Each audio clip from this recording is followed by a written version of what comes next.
Oke, Assalamualaikum warahmatullahi wabarakatuh. Waalaikumsalam warahmatullahi wabarakatuh. Gimana kabarnya hari ini anak-anak? Alhamdulillah baik, Pak. Oke, hari ini yang dekat siapa? Ada Anto sakit, Pak. Oh, jadi ini yang tidak masuk apa saja ya? Iya, satu. Oke, kita lanjut ke materi. Sebelum kita lanjut ke materi, kita mengulas materi yang sudah kita bahas kemarin. Apakah ada yang masih ingat tentang kondisi masyarakat Islam, kondisi masyarakat Indonesia sebelum Islam? Belum, Pak. Lupa. Oke, kan ada 4 kemarin ya. Kondisi yang pertama, kondisi sosial budaya. Yang kedua, kondisi ekonomi. Terus yang ketiga, kondisi agama. Dan yang keempat, kondisi politik. Apakah ada yang masih ingat? Lupa, Pak. Oke, kondisi sosial budaya yang telah kita bahas kemarin bisa digarisbawahi yaitu mempunyai corak seni budaya dan bahasa yang beragam. Terus kondisi agama, di sini masyarakat Indonesia sebelum munculnya Islam mereka masih memeluk agama Hindu atau Buddha. Terus yang ketiga, kondisi perekonomian masih bercocok tanam atau berdagang. Terus yang keempat, kondisi politik. Di sini masyarakat Indonesia pada abad ke-7 sampai ke-12 masih dikuasai oleh Kerajaan Sriwijaya dan mengalami masa kejayaan yang cukup besar. Sebelum kita lanjut, jadi tujuan pembelajaran materi yang akan kita bahas pada pagi hari ini yaitu supaya kalian mengetahui sejarah penyebaran Islam di Indonesia. Jadi materi yang akan kita bahas pada pertemuan kali ini yaitu tentang masuknya Islam ke Indonesia. Oke, secara umum agama Islam masuk ke Indonesia melalui beberapa jalur utama sebagaimana akan diuraikan berikut ini, yaitu yang pertama lewat jalur perdagangan. Oke, jadi yang pertama adalah jalur perdagangan. Di sini pada taraf permulaan saluran islamisasi adalah melalui perdagangan. Kesibukan lalu lintas perdagangan pada abad ke-7 hingga ke-16 Masehi membuat pedagang-pedagang Muslim dari Arab, Persia dan Indonesia turut ambil bagian dalam perdagangan dari negeri-negeri Barat, Tenggara dan Timur Asia.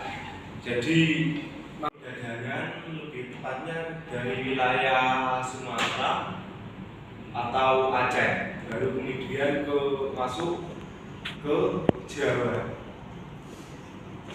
Terus lanjut ke perkawinan. Di sini dilihat dari sudut pandang ekonomi. Para pedagang Muslim memiliki status sosial yang lebih tinggi dan unggul daripada kebanyakan masyarakat pribumi. Hal ini berakibat penduduk pribumi terutama putri bangsawan tertarik untuk menjadi istri daripada saudagar tersebut. Jadi sebelum menikah mereka diminta masuk Islam terlebih dahulu. Jadi itu tadi lewat jalur perdagangan. Sebelum menikah mereka diminta masuk Islam terlebih dahulu. Jadi salah satu masuknya Islam ke Nusantara ya diantaranya adalah melalui perkawinan. Terus lanjut ke pendidikan. Di sini proses penyebaran Islam sudah dilakukan melalui jalur pendidikan. Dalam hal ini model pembelajaran dilakukan dengan cara sederhana. Menurut Kiai Haji Sahal Mahfud, model tersebut dinamakan dengan kholaqoh. Pembelajaran kholaqoh merupakan cikal bakal pendidikan pesantren yang di kemudian hari berkembang menjadi pondok pesantren. Nah, ini salah satunya lewat jalur pendidikan pesantren. Terus lewat jalur seni budaya. Saluran penyebaran Islam melalui kesenian yang paling terkenal adalah pertunjukan wayang. Jadi di sini dari tokoh Wali Songo yang bernama Sunan Kalijogo adalah tokoh ulama yang paling mahir dalam memainkan wayang. Ia tidak pernah meminta upah pertunjukan, tetapi mengajak penonton untuk mengikuti mengucapkan kalimat syahadatain. Terus lewat jalur tasawuf.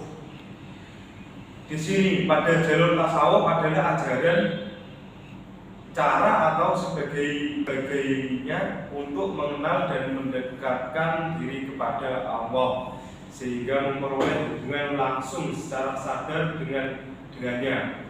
Orang yang ahli di bidang ilmu tasawuf disebut sufi. Pengajar-pengajar tasawuf atau para sufi mengajarkan ilmu tasawuf yang bercampur dengan ajaran yang sudah dikenal luas oleh masyarakat Indonesia. Terus lewat jalur politik. Jadi beberapa daerah di Indonesia kebanyakan rakyatnya masuk Islam setelah penguasa atau rajanya memeluk Islam terlebih dahulu.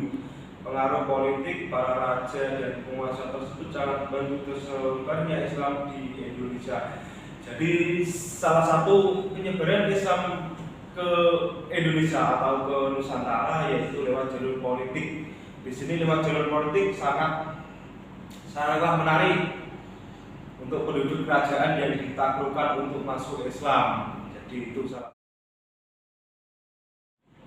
Oke, jadi masuknya Islam ke Indonesia ada beberapa jalur utama, di antaranya tadi yang sudah saya jelaskan, yaitu yang pertama lewat jalur perdagangan, yang kedua perkawinan, yang ketiga pendidikan, yang keempat seni budaya, yang kelima tasawuf, dan yang keenam politik. Sampai sini ada yang ingin ditanyakan? Saya, Pak. Oke, kalau tidak ada, kalau sudah paham semuanya, saya berikan tugas untuk minggu depan yang akan kita masuknya Islam ke Indonesia. Jadi tugasnya minggu depan yaitu yang dikumpulkan adalah tugas meresum teori masuknya Islam ke Indonesia. Ada teori Mekah, teori Persia, teori Gujarat, dan teori Cina. Jadi tugas minggu depan yaitu yang dikumpulkan meresum teori masuknya Islam ke Indonesia. Jadi minggu depan harus tugasnya harus sudah dikerjakan, harus sudah dikumpulkan. Sebelum kita bahas, nanti tugasnya sudah harus ready ya. Oke, itu saja yang dapat saya sampaikan. Kalau tidak ada yang ditanyakan, saya tutup. Sekian dari saya. Wassalamualaikum warahmatullahi wabarakatuh.